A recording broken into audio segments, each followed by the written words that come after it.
Friends, तो जैसा कि हम पढ़ रहे थे एमपीटीईटी के गणित खंड को, जिसमें हमने ज्यामितीय पार्ट को, टॉपिक को जो है स्टार्ट किया था, जिसके हम 2 लेसन कंप्लीट कर चुके हैं। जिसमें हमने पढ़ा था ज्यामिति की मूल अवधारणाएं, किरण, रेखाखंड, कोण और उनका वर्गीकरण। जो आज का हमारा लेसन है उसमें हम कवर करेंगे त्रिभुज और उनका वर्गीकरण। तो इस पे हम पढ़ेंगे कि त्रिभुज क्या होता है और त्रिभुज की कितने प्रकार होते हैं, किस प्रकार उसका वर्गीकरण किया गया है। तो देखिए त्रिभुज क्या होता है। तो त्रिभुज क्या होता है? किन्हीं तीन सरल रेखाओं से घिरे हुए समतल को त्रिभुज कहते हैं। किन्हीं तीन सरल रेखाओं से, यानी कि ये देखिए डायग्राम में 1, 2 और 3। तो सरल रेखाओं से घिरे समतल को क्या बोलते हैं? त्रिभुज बोलते हैं। त्रिभुज को से प्रदर्शित किया जा सकता है। तो त्रिभुज को यहाँ पर बनाना चित्र भूल गए, त्रिभुज को इससे प्रदर्शित करते हैं। इस तरह का एक चिन्ह होता है प्रदर्शित करने का, तो त्रिभुज को इससे प्रदर्शित करते हैं। त्रिभुज के 3 कोणों का योगफल 180 डिग्री होता है। तो जो त्रिभुज के तीनों कोण होते हैं, जैसे मान लीजिए ये 3 बने हुए हैं, तो इनका योग कितना होगा? टोटल 180 होगा। तो क्या ये 3 सरल रेखाओं से घिरा होता है। इसे किससे प्रदर्शित करते हैं। और इनके जो तीनों कोण होते हैं उनका टोटल कितना होता है? तो इनका 180 डिग्री होता है। चलिए अब देखते हैं त्रिभुज के प्रकार। त्रिभुज कितने प्रकार का होता है? तो देखिए त्रिभुज को 2 आधार पर देखा जाता है। तो पहला जो है भुजाओं के आधार पर इसको विभाजित किया जाता है, वर्गीकृत किया जाता है। तो त्रिभुज को भुजाओं के आधार पर 3 प्रकार से विभाजित किया गया है। समबाहु त्रिभुज, समद्विबाहु त्रिभुज और विषम बाहु। तो समबाहु मतलब कि इक्विलेटरल, और जो समद्विबाहु है वो आइसोस्केल, और जो विषम बाहु वो स्केलर। तो इस प्रकार जो है ट्राइंगल है। अब देखिए क्या है समबाहु त्रिभुज, इक्विलेटरल ट्रायंगल। तो क्या होता है ये? वह त्रिभुज जिसकी तीनों भुजाओं की लंबाई बराबर हो, समान हो, उसे समबाहु त्रिभुज कहते हैं। तो यानी कि इसकी जो कहने का इसका तात्पर्य है कि जो ये त्रिभुज होगा, इसकी जो तीनों की ये वैल्यू होगी ये इक्वल होगी। मान लीजिए इसकी वैल्यू x है तो इसकी वैल्यू भी x होगी और इसकी वैल्यू भी x होगी।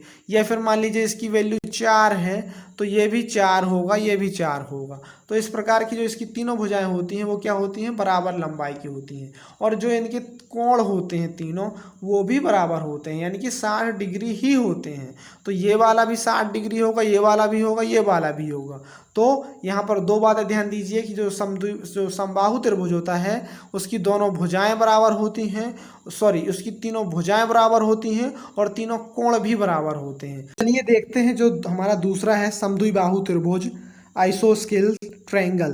तो क्या होता है यह कि इसकी जो 2 भुजाएं होती हैं वो बराबर होती हैं, इक्वल होती हैं। ठीक है। समद्विबाहु त्रिभुज के असमान भुजा वाला जो होता है वो क्या होता है? उसका आधार कहलाता है। यानी जो इस त्रिभुज में असमान भुजा होती है 2 भुजाओं के अलावा, वो इसका हमेशा आधार होती है। और जो बराबर भुजाएं होती हैं उनके सामने के कोण क्या होते हैं? बराबर होते हैं। तो देखिए इस डायग्राम में हम देखते हैं, ये मान लीजिए जो त्रिभुज बना हुआ है, तो इसमें क्या है कि ये त्रिभुज की ये जो 2 वाली भुजाएं हैं, यानी ये 5 सेंटीमीटर 5 मीटर, ये क्या है? इक्वल है। तो जो इनके ये एंगल होंगे ये भी क्या होंगे? इक्वल होंगे, बराबर होंगे।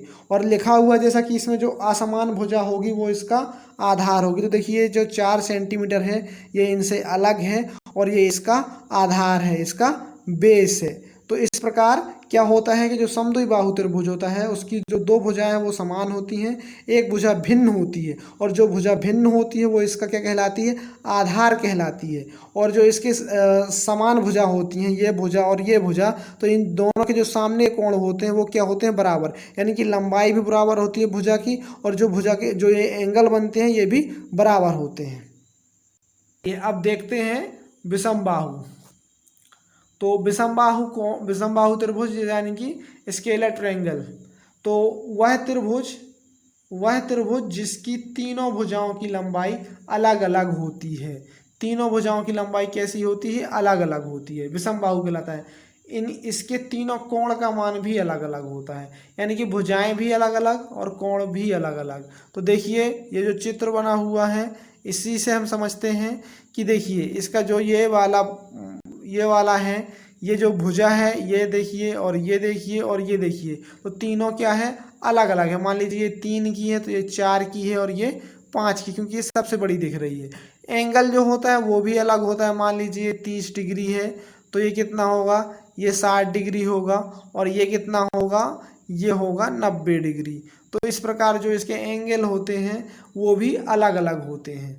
अब दोस्तों इसका विभाजन देखते हैं अपना किसके आधार पर, कोण के आधार पर। तो अभी तक हमने देखा भुजा के आधार पर, अब देखेंगे कोण के आधार पर। तो कोण के आधार पर भी इसके जो हैं 3 वर्गीकरण हैं, न्यून कोण त्रिभुज, समकोण त्रिभुज और अधिक कोण त्रिभुज। Acute angle triangle, right angle triangle और ऑब्ट्यूस एंगल ट्रायंगल। तो चलिए अब देखते हैं हम न्यून कोण यानी कि एक्यूट एंगल ट्रायंगल। तो ऐसा त्रिभुज जिसकी तीनों कोण 90 डिग्री से कम हो न्यून कोण त्रिभुज कहलाता है। तो ऐसा त्रिभुज होगा ये कि इसके जो तीनों कोण होंगे वो क्या होंगे, 90 डिग्री से कम होंगे, तभी वो न्यून कोण त्रिभुज कहलाएगा। यानी कि टोटल तो इसका भी कितना होगा, 180 ही होगा, लेकिन इसके जो एंगल होंगे वो कोई भी 90 डिग्री या उससे अधिक नहीं होंगे, उससे कम ही होंगे। अब देखिए इसी में देखिए ये 45 डिग्री, ये 55 डिग्री और ये 90 डिग्री, सॉरी 80 डिग्री। तो जब इसका आप टोटल करेंगे तो कितना आ जाएगा, ये हो जाएगा कितना, 45 और ये यानी कि 50 और 50 100, ठीक है, और ये प्लस 80 यानी कि 180। तो इस प्रकार ये वाला हुआ। अब समकोण त्रिभुज यानी कि राइट एंगल ट्रायंगल, तो ऐसा त्रिभुज जिसका एक कोण 90 डिग्री का हो समकोण कहलाता है। तो इसमें क्या होता है जनरली कि एक कोण इसका फिक्स है 90 डिग्री का होगा।